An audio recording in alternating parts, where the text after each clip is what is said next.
Bedrohungen von außen, innere Konflikte. 1907 kippt die Stimmung in Paris.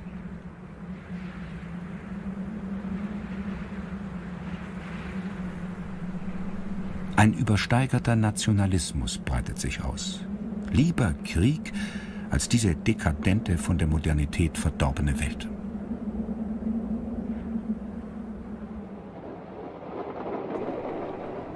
Das Böse ist die Bewegung, der technische Fortschritt, die sittenlose Stadt und das infame Ausland. Was Frankreich schwächt, sind so gefährliche Gifte wie die deutsche Philosophie, der russische Roman oder die moderne Malerei. Entartete Maler wie Matisse und Picasso tragen zum Untergang der Nation bei, indem sie die französische Kunst angreifen, die sich durch Klarheit, Harmonie und Licht auszeichnet.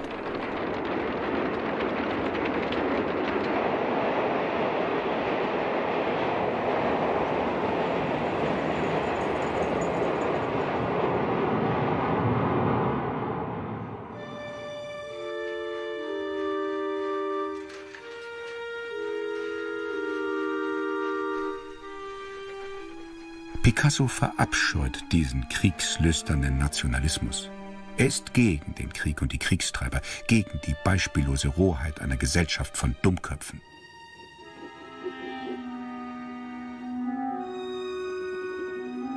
Um ihr zu entkommen, wendet er sich den Völkern zu, die gemeinhin als primitiv bezeichnet werden. Bei ihnen findet er mehr Aufrichtigkeit und Spontaneität als in der sogenannten Zivilisation. An einem Junitag des Jahres 1907 besucht er das Völkerkundemuseum an der Place du Trocadero und berichtet in seiner holprigen Sprache: Ich war ganz allein. Erst wollte ich wieder gehen, aber ich ging nicht, ich blieb. Mir wurde etwas sehr Wichtiges klar, eine Erkenntnis. Die Masken waren keine gewöhnlichen Skulpturen, weit entfernt. Sie waren magische Objekte.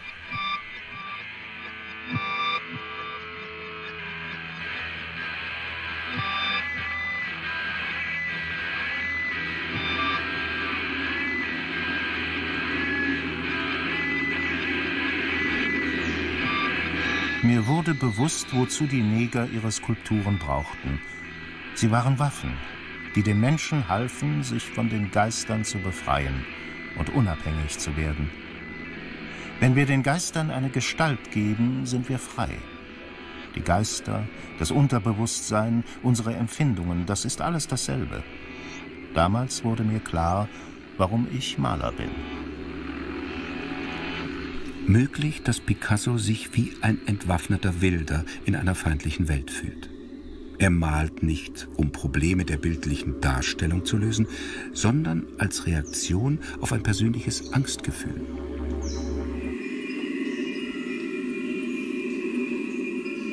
Er versenkt sich in sich selbst, um sich dem Unbekannten, Unaussprechlichen zu stellen. Er kämpft gegen verborgene Ängste. Er weiß, er muss wieder bei Null anfangen, zum Ursprung zurückkehren, nach der Quelle suchen. Er muss den verlorenen Kontinent wiederfinden. Ein wilder, farbenfroher Kontinent, den die Kunst niemals hätte verlassen dürfen. Er muss alles verwüsten, zerstören, um gänzlich modern zu sein.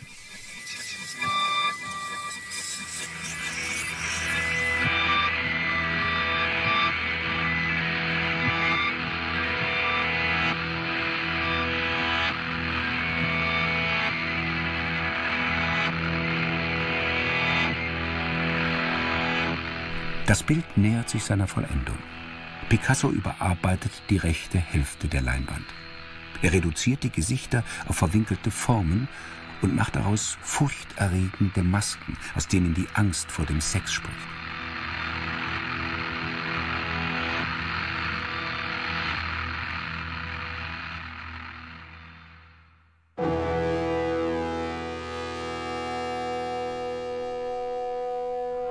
Es ist die Verzweiflung in dieser Art, alles spitzeckig und gebrochen zu malen, zu spüren. Verrenkte Beine, fuchtelnde Arme, in Rauten zerlegte Brüste, verwirrte Blicke.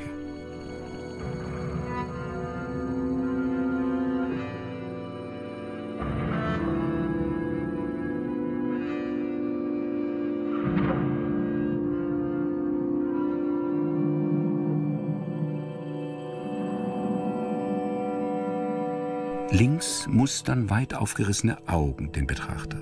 Rechts sind die Gesichter von Rillen, Schraffuren und tiefen Schnitten bedeckt.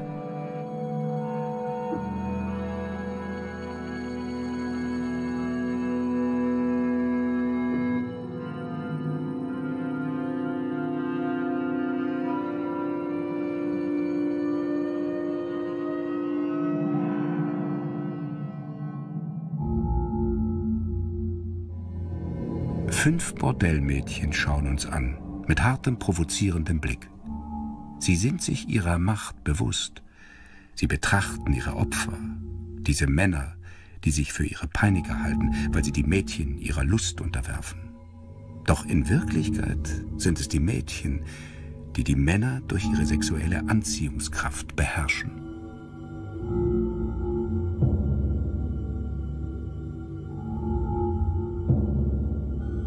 Das Entsetzen über diese Erkenntnis tritt im Bild zutage. Das Entsetzen darüber, dass es unmöglich ist, auf Frauen und Sex zu verzichten. Das Entsetzen darüber, von seinen Instinkten beherrscht zu werden. Das Entsetzen darüber, besessen zu sein und es zu genießen. Und da diese Frauen die nackte sexuelle Energie verkörpern, mussten sie zwangsläufig als Wilde erscheinen. Liebe und Zärtlichkeit existieren hier nicht. Alle Konventionen und Regeln des Anstands sind vergessen. Es bleibt nichts als Lust, Brutalität und Angst.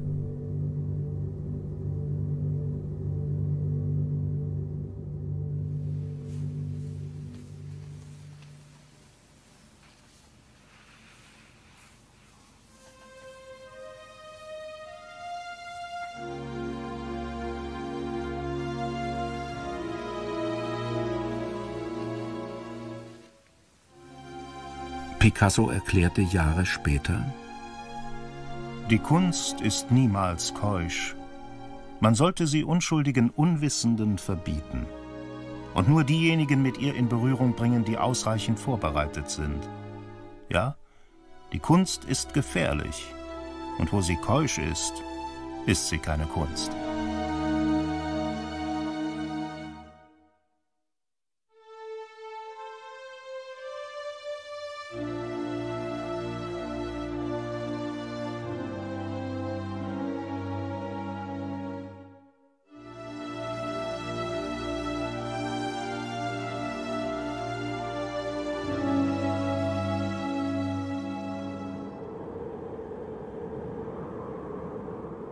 Als Picasso ihr das Bild zeigt, verstummt Fernande. Auch Apollinaire schweigt bestürzt. Gertrude Stein spricht von einer Katastrophe. Matisse fühlt sich gedemütigt. Ihm ist sehr wohl bewusst, dass Picasso ihn angreift.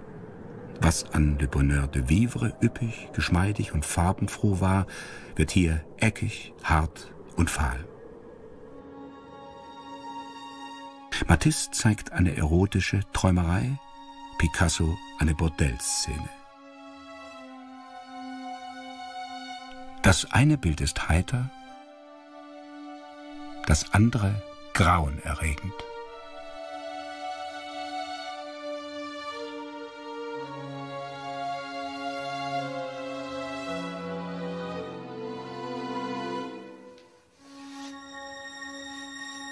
Picasso sieht nun klar.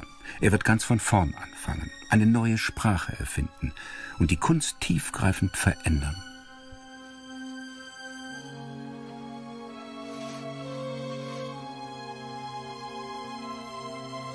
Einstweilen findet er sich jedoch in tiefster seelischer Not und absoluter Einsamkeit wieder. Der von ihm gewählte Weg ist so radikal, dass ihn vorerst niemand akzeptieren kann.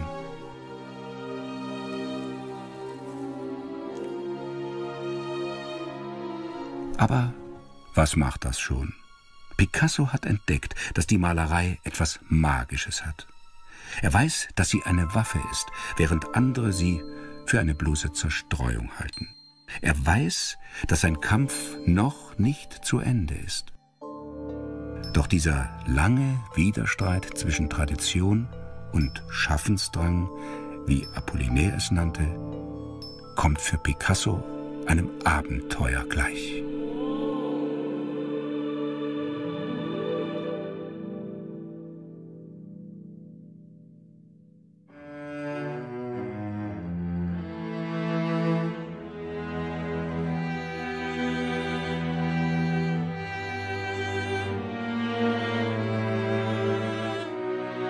Warum wird der afrikanische Einfluss auf Picassos Werke in der Kunstgeschichte so heruntergespielt? Regen sich immer gleich auf, diese Typen mit Migrationshintergrund. Und Migrationshintergrund, das ist ja ein Wort, das Sie kennen, ne? Also zumindest seit einigen Jahren, da hat dieses Wort ja richtig Karriere gemacht. Klingt auf den ersten Blick ziemlich technisch neutral, Migrationshintergrund. Aber wenn man dann mal genauer dahinter schaut, dann sind doch einige Gefühle und viele Fragen damit verbunden. Und eine Gruppe von Frauen aus Essen, die hat sich und anderen diese Fragen gestellt und ist dafür ausgezeichnet worden. Wie lange bleibt man Migrant oder Migrantin? Bleibt man ewig Flüchtling? Sind alle Migranten gleich formatiert? Sind Kinder, die hier geboren sind, auch Migranten? Sie tragen den Stempel Mensch mit Migrationshintergrund. Wir sind eine sozial engagierte Gruppe aus Essen. Wir heißen Clarisse Aquala. Und wir haben viele Fragen an euch. Habt ihr Antworten für uns? Aus den Fragen, die sie der Gesellschaft stellen, soll ein Song entstehen. Mit dieser Idee haben sie den Integrationspreis der Essener Jugendhilfe gewonnen. Die Antwort des Statistischen Bundesamtes: Menschen mit Migrationshintergrund sind alle nach 1949 auf das Gebiet der Bundesrepublik Deutschland Zugewanderten. Alle in Deutschland geborenen Ausländer. Und alle in Deutschland als Deutsche Geborenen, wenn sie mindestens einen zugewanderten ausländischen Elternteil haben. Ich bin keine Migrantin, denn ich bin ja hier geboren, in Deutschland. Für mich bin ich so wie jeder andere Mensch, halt nur dunkelhäutig. Der Kultursoziologe Armin Nasehi hat eine etwas andere Antwort auf die Frage, wie lange man Migrant bleibt. Ich bin selbst im Ruhrgebiet groß geworden. Wenn Sie dort in ein Telefonbuch gucken, werden Sie viele polnische Namen finden. Und die Menschen, die diese polnischen Namen tragen, wissen bisweilen gar nicht, dass es sich um polnische Namen handelt und schimpfen womöglich auf Polacken, die zur Saisonarbeit kommen und wissen gar nicht, dass sie über sich selbst schimpfen. Also das sind alles sozusagen Dinge, bei denen man gar nicht eindeutig sagen kann, wer ist eigentlich Migrant und wer nicht. Bevölkerungen sind fast immer das Ergebnis von Migrationsprozessen. Aber was uns ja interessiert ist, wer wird als Migrant gelabelt und wer nicht.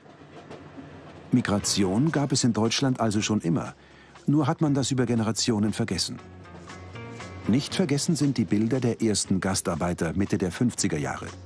Dringend gebrauchte Arbeitskräfte, anfangs willkommen, später als Konkurrenten empfunden. Aus dem Gast wurde der Ausländer, der Fremde.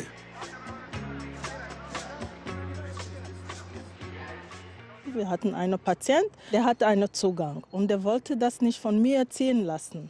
Ja, und meine Stationleiterin hat direkt gesagt, wenn sie das nicht machen kann oder soll, dann gehen Sie damit nach Hause.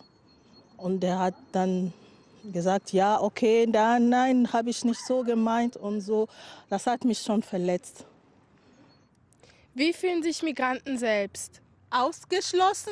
Wann ist man als Migrant wirklich integriert? Was kommt nach der Integration? Inklusion oder Exklusion? Ist Integration messbar?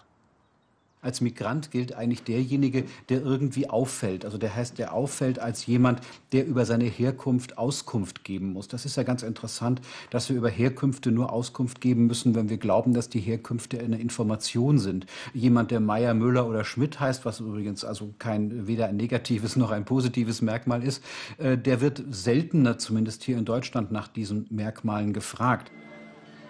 Der ausländische Familienname, das Deutsch mit Akzent, die andere Hautfarbe, alles Etiketten. Man glaubt zu wissen, wie der Mensch dahinter ist, schließt von einem Merkmal auf seine ganze Person. Und dabei denkt man auch noch in Hierarchien. Es gibt bessere und schlechtere Migranten, fremdere Fremde und weniger fremde Fremde. Schon allein das Wort ist so irgendwie diskriminierend. So, man schließt die ja schon so aus der Gesellschaft aus. Das sind Migranten, das sind Deutsche. Sind Migranten Menschen mit Migrationsvordergrund oder Migrationshintergrund? Sind wir alle Migranten? Sind Migranten eine Bereicherung für Deutschland? Ist Migrantsein vererbbar? Die sogenannten Migranten sind in der Gesellschaft dann angekommen, wenn man über sie Witze machen kann, ohne dass diese Witze sie verletzen. Ich glaube, das ist das Entscheidende. Es muss gar nicht unsichtbar werden, sondern die Frage ist, ob diese Sichtbarkeit eine Folge hat. Deutschland mittlerweile ist ein Einwanderungsland, ob die das wollen oder nicht. Wir müssen gucken, dass wir wirklich klarkommen, wir als Menschen. Mensch zu Menschen. Das kann man nicht mehr so rückgängig. Immer wieder kommen. Ich habe gestern, da stand in der Zeitung, dass 7,6 Millionen, die sind alle Ausländer. Was macht man damit? Clarisse Akuala. Diese Gruppe aus Essen stellt die richtigen Fragen. Jetzt suchen sie nur noch einen Komponisten und Interpreten für ihren Song. Die werden sie sicher finden.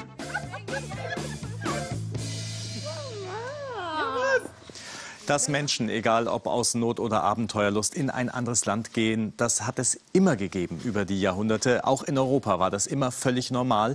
Ist eigentlich selbstverständlich, aber es ist vielleicht hilfreich, noch mal darauf hinzuweisen, in Zeiten, in denen über angebliche Armutseinwanderer diskutiert wird. Und es hilft ja immer mal wieder, sich das vor Augen zu führen oder vor die Ohren. Und dabei helfen wiederum Radio, Fernsehen und Internet, nämlich mit Beiträgen über das Zusammenleben in Europa. Und herausragende Beiträge zu diesem Thema, die können ausgezeichnet werden mit dem Zivis Medienpreis. Am nächsten Donnerstag ist es wieder soweit. Hello Bernice, I love you. Der Neger weiß nicht, dass seine Vorfahren, die sich den materiellen Bedingungen des Niltals angepasst haben, die ältesten Führer der Menschheit auf dem Weg der Zivilisation sind, dass sie es waren, die die Künste, die Religion, insbesondere den Monotheismus, die Literatur, die ersten philosophischen Systeme, die Schrift, die exakten Wissenschaften, Physik, Mathematik, Mechanik, Astronomie, Kalender, die Medizin, die Architektur, die Landwirtschaft und so weiter geschaffen haben, zu einer Zeit, als der Rest der Erde, Asien, Europa, Griechenland, Rom in Barbarei versunken war. Cheikh Anta Diop. Clarisse und die entführten Göttinnen. Die Künstlerin aus dem kleinen Kongo erzählt unserem Autor ihre Geschichte. Ich weiß noch ganz genau, was ich in jenem Sommer vor 50 Jahren gemacht habe. Ich war zum ersten Mal in Afrika. Meine Eltern hatten mich und zwei meiner Brüder in eine Boeing 727 von Neckermann gepackt und mit nach Kenia genommen. Der Klassiker, Baden in Malindi, Staunen in Lamu, gähnende Löwen im Tsavo, daneben Maasai, die mit Speeren tanzen, der erste Blick auf den Kilimandscharo. Den wirst du mal erklimmen, hab ich mir fest geschworen und Wort gehalten. Afrika war mir schnell zur Freundin geworden damals. Mehr als 30 Mal habe ich sie besucht. Langweilig war das nie mit ihr. Denn Afrika kennt so viele Geschichten. Eine davon ist die von Clarisse Akuala, die ich zufällig jüngst in Essen traf. Clarisse fängt vorne an. Ich stamme aus Kongo-Brazzaville, dem kleinen Kongo. Weißt du, wer da die Kolonialmacht war? Die Franzosen. Auch. Und die Deutschen von 1911 bis 1916 im nördlichen Teil, der damals mit zu Deutsch-Kamerun geschlagen wurde, wusste ich nicht. Und sie zeigt mir im Buch ein Foto von ihrem Großvater Alphonse Mongo, der zu allem entschlossen in die Kamera guckt. Ich grinse. Dann waren unsere Großeltern ja Landsleute, Clarisse schüttelt den Kopf. Alphonse hat gegen die Deutschen zur Waffe gegriffen. Auch im Ersten Weltkrieg in Europa war er dabei. Er hat mich oft auf den Schoß genommen und davon erzählt, wie er tapfer gegen die wilden Germanen gekämpft hat. Das war spannend, kenne ich gut. Mein Opa hat mich auch oft auf den Schoß genommen und von seinen Taten in den Schützengräben erzählt. Ob die beiden Jungs, sie waren ja noch Teenager, aufeinander geschossen haben? Unwahrscheinlich. Und ein sehr trauriger Gedanke. Der kleine Kongo wurde 1969 Volksrepublik. Der sozialistische Bruderstaat DDR holte die Jugend der linken Welt ins Land. Clarisse landete 1979 in Karl-Marx-Stadt und wurde zur EDV-Fachfrau ausgebildet. 6 Jahre später geht sie kurz nach Afrika zurück, kommt schließlich der Liebe wegen nach Essen. Da lebt sie noch heute als Künstlerin und Kulturenscout. Wobei sie sich ganz besonders mit der Kultur ihrer Ethnie, dem Tio, beschäftigt. Ihr Gesichtsschmuck spricht ja schon Bände, Und dann zeigt sie mir noch einen Bildband mit Skulpturen. Deren Schönheit habe es damals auch Pablo Picasso angetan, der sie als Inspiration begriff. Leider seien dann viele von diesen Skulpturen mit anderen Kunstgegenständen von den Europäern in deren Museen verschleppt worden. Aha, ich verstehe, sie will die Raubkunst also jetzt möglichst bald nach Afrika zurückholen? Clarisse lächelt mitleidig. Matthias, du denkst wieder zu deutsch, höre ich oft. Was ihr Skulpturen nennt und in euren Museen, diesen Gefängnissen für Kunst, einsperrt, das sind unsere Göttinnen und Götter. Und die sind frei. Die müssen nicht zurück nach Afrika, sie sind für alle Menschen da, die bereit sind für Spiritualität. Also sich um Götter zu streiten macht nun wirklich keinen Sinn. Aber wenn man die Philosophie versteht, dann gibt es auch keine Angst und keinen Streit mehr. Und dann werden wir auch für das Thema Raubkunst eine gute Lösung finden, ich nicke. Eine afrikanische Lösung.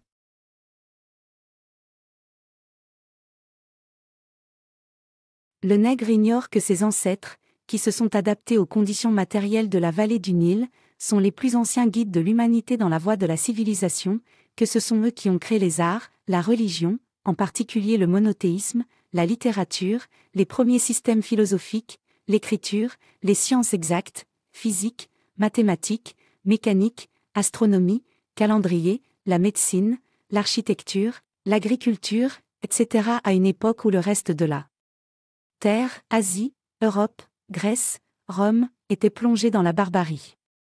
Cheikh Anta Diop. Alphonse Mongo du Congo, mais tirailleur sénégalais. Hello Princess Barbara, I love you. I love you. Leo Frobenius, war ein deutscher Ethnologe. I am Oleken. Oleken is an androgynous Orisha. Die poetische Perspektive. Wie sollen wir gut durch diesen Winter kommen? Wie begegnen wir der 4. Welle und allem, was sie mit sich zieht? Zusammen mit 7 tapferen Mitstreiterinnen aus dem Ruhrgebiet macht die Schauspielerin und Kolumnistin Mareile ihnen ein bestechendes Angebot. Nehmen Sie die poetische Perspektive ein. Richten Sie Ihr Augenmerk auf die Geschichten, die überall zu finden sind. Jeder Mensch hat unglaublich viele zu erzählen. Diese Geschichten sind unser wahrer Reichtum. Sich mitzuteilen ist die beste Grundlage für einen konstruktiven Dialog. Aber wie hebt man den Schatz? Mareile und ihre Mitstreiterin Clarisse beschwören den Geist des Kaffees. Am Ende haben alle ihre eigene Geschichte mit dem schwarzen Kultgetränk. Wenn wir uns die Zeit nehmen und uns darauf einlassen, können wir diesen ganzen Reichtum hören. Hey Alter, alles klar. Text von Clarisse. Das Alter ist eine Illusion. Was wird alt? Was macht den Körper lebendig? Das ist die Seele. Wird die Seele alt? Das Alter ist ein Glaube. Alter ist ein Zustand des Seins. Das Alter ist, wie ich die Welt sehe und verstehe. Das Alter ist auch die Erziehung, die wir erhalten haben. Das Alter ist eine Philosophie. Ich bin, was ich denke, dass ich bin. Ich bin, was ich esse. Ich bin, was ich projiziere. Meine Logik ist nicht deine Logik. Meine Ausbildung ist nicht deine Ausbildung. Mein Geschmack ist nicht dein Geschmack. Meine Farben sind nicht deine Farben. Was ich glaube, ist, dass wir nicht alle unsere Talente, alle unsere Gaben, alle unsere Fähigkeiten nutzen. Wir alle sind wirklich auf dem Weg zu entdecken, was in uns verborgen ist. Erkenne dich selbst. Liebe dich selbst. Clarisse Habiba-Natter. Mülheim an der Ruhr 2021. Liebe Clarisse, ich wollte mich einmal für unsere spannende Begegnung vergangenen Freitag im Unperfekthaus bedanken, aus der ich so viel gelernt habe. Ich würde mich freuen, Aden Hanna. Frisches Wissen öffnet neue Horizonte, mehr Menschlichkeit für die eine Welt, in der wir alle leben. Denn gegenseitiger Respekt öffnet den Weg für den Frieden. Clarisse und Petra beide sind autodidakte Künstlerinnen. Beide haben nicht nur ihre Kunstwerke im Gepäck, sondern ihnen ist es auch wichtig, frisches Wissen in spannende Geschichten zu verpacken. So fragt Petra, ob Rabenvögel nicht die geeigneteren Friedensbotschafter der modernen Gesellschaft wären. Und Clarisse lädt mit ihrer intuitiven Kunst ihre Gäste ein, ihre innere Welt zu entdecken und zu entfalten durch Workshops. Eine Hommage an eine Welt voll kreativer Stärke, voller Liebe, ohne Angst. Die Dauerausstellung Gedankenflug ist in Unperfekthaus Essen jeden Tag zu sehen. 2021 organisierte das Bille-Forum Essen eine Gruppenausstellung. Nelson Mandela, ein Leben für die Menschlichkeit. Die Veranstaltung wurde von Sali moderiert. Nati mit der Otumfo Band eröffnete mit Trommelmusik und unterschiedlichen Tanz- und Akrobatikdarbietungen. Danach stellten Lydia, Clarisse, Sefki und Alexandra ihre Werke in der Kunstausstellung persönlich vor. Clarisse erzählte von ihrer Entdeckung eines Buches, welches sie zufällig im Internet gefunden hatte und auf dessen Cover sie ihren Großonkel erkannte, was sie sehr berührte. Dem Publikum zeigte sie das Bild des Covers und erläuterte, wie sie ihre eigenen Gesichtszüge in denen ihres Großonkels wiedererkannte. Sie erklärte auch, dass sie Kunst nie formal studiert habe, sondern Kunst für sie eine Energie sei, die aus einem selbst käme. Gleichermaßen wäre dies auch die Energie, die man von seinen Ahnen erhielte. Vieles geschieht anhand von Intuition. Wichtig an der Stelle war für Clarisse, klarzustellen, dass viele afrikanische Kunstwerke in den Museen gelandet seien. Ihr ist es wichtig, die Kultur der Shio durch Kunst wieder ins Licht zu bringen und mit aller Welt zu teilen. Ihre Ausstellungsstücke umfassten verschiedene Tonfiguren, Kissen mit geometrischen Musterbezügen, selbstverfasste Bücher und vor allem großformatige Textilgestaltungen in ihrer eigenen besonderen Technik. In der einen Ecke des Feuers wurde das Bauspiel von Lysania, die Poetry Spoken Word Artist, angeleitet. Geschrieben von Sal Nkrumah. Die nachhaltige Kunst von Clarisse ist eine Kombination aus Töpferei, Textilien und Technologie. Die Künstlerin modelliert oder kreiert einzigartige Figuren aus Ton. Und dann kleidet sie diese in die Mode der Anziku, Tio. Schließlich lässt sie sprechen und erzählt dabei Geschichten, die schon vergessen sind. Die Dauerausstellung ist in Unperfekthaus Essen zu sehen. Vielen Dank. The Negro ignores the fact that his ancestors, who adapted to the material conditions of the Nile Valley, are the oldest guides of humanity in the path of civilization, that it is they who created the arts, religion, especially monotheism, literature, the first philosophical systems, writing, the exact sciences, physics, mathematics, mechanics, astronomy, the calendar, etc., medicine, architecture, agriculture, etc., at a time when the rest of the world, Asia, Europe, Greece, Rome, was plunged into barbarism. Cheikh Anta Diop. Le nègre ignore que ses ancêtres, qui se sont adaptés aux conditions matérielles de la vallée du Nil, sont les plus anciens guides de l'humanité dans la voie de la civilisation, que ce sont eux qui ont créé les arts, la religion, en particulier le monothéisme, la littérature, les premiers systèmes philosophiques, l'écriture, les sciences exactes, physique, mathématiques, mécanique, astronomie, calendrier, la médecine, l'architecture, l'agriculture, etc., à une époque où le reste de la Terre, Asie, Europe, Grèce, Rome, était plongé dans la barbarie. Cheikh Anta Diop. Il faudra une longue période pour que l'homme noir acquiert sa maturité spirituelle. Celle-ci lui permettra d'acquérir son indépendance matérielle. Alors s'accomplira la troisième étape. Dans celle-ci naîtra un grand roi divin. Il viendra avec ses trois pouvoirs, pouvoir spirituel, pouvoir scientifique et pouvoir politique. Je serai moi-même le représentant de ce roi. Je liquiderai l'humiliation que, depuis les temps les plus reculés, l'on n'a cessé d'infliger aux Noirs. Car, de toutes les races de la Terre, aucune n'a été autant maltraitée et humiliée que la race noire. Continuez à lire la Bible. À travers ses écrits, vous arriverez à discerner les actes de ceux qui sont venus vous apporter ce livre et les écrits ou principes moraux contenus dans ce livre. Il faut qu'un voleur soit saisi avec l'objet qu'il a volé, Simon Kimbangu.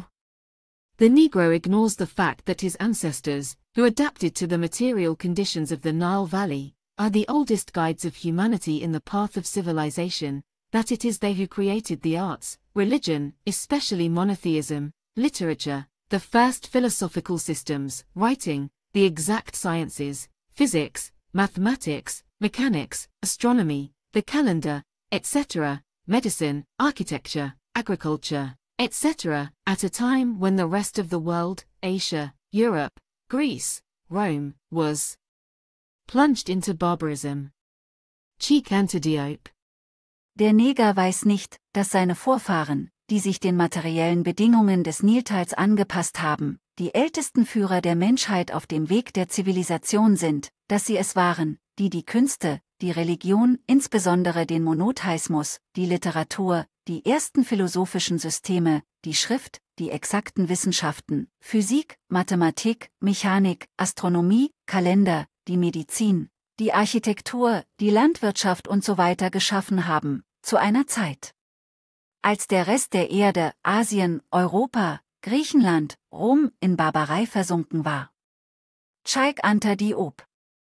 Le nègre ignore que ses ancêtres, qui se sont adaptés aux conditions matérielles de la vallée du Nil, sont les plus anciens guides de l'humanité dans la voie de la civilisation, que ce sont eux qui ont créé les arts, la religion, en particulier le monothéisme, la littérature, les premiers systèmes philosophiques, l'écriture, les sciences exactes, physique, mathématiques, mécanique, astronomie, calendrier, la médecine, l'architecture, l'agriculture, etc. à une époque où le reste de la Terre, Asie, Europe, Grèce, Rome, était plongé dans la barbarie. Cheik Antidiope. Danke sehr Lydia. Die Weltkünstlerin I Love You. Pourquoi l'influence africaine sur les œuvres de Picasso est-elle si minimisée dans l'histoire de l'art? Warum wird der afrikanische Einfluss auf Picassos Werke in der Kunstgeschichte so heruntergespielt? Il faudra une longue période pour que l'homme noir acquiert sa maturité spirituelle. Celle-ci lui permettra d'acquérir son indépendance matérielle. Alors s'accomplira la troisième étape. Dans celle-ci naîtra un grand roi divin. Il viendra avec ses trois pouvoirs, pouvoir spirituel, pouvoir scientifique et pouvoir politique. Je serai moi-même le représentant de ce roi. Je liquiderai l'humiliation que, depuis les temps les plus reculés, l'on n'a cessé d'infliger aux Noirs. Car, de toutes les races de la Terre, aucune n'a été autant maltraitée et humiliée que la race noire. Continuez à lire la Bible. À travers ces écrits, vous arriverez à discerner les actes de ceux qui sont venus vous apporter ce livre et les écrits ou principes moraux contenus dans ce livre. Il faut qu'un voleur soit saisi avec l'objet qu'il a volé, Simon Kimbangu. Le nègre ignore que ses ancêtres, qui se sont adaptés aux conditions matérielles de la vallée du Nil, sont les plus anciens guides de l'humanité dans la voie de la civilisation, que ce sont eux qui ont créé les arts, la religion, en particulier le monothéisme, la littérature, les premiers systèmes philosophiques, l'écriture, les sciences exactes, physique, mathématiques, mécanique, astronomie, calendrier, la médecine, l'architecture, l'agriculture, etc., à une époque où le reste de la Terre, Asie, Europe, Grèce, Rome, était plongé dans la barbarie. Cheik Antidiope.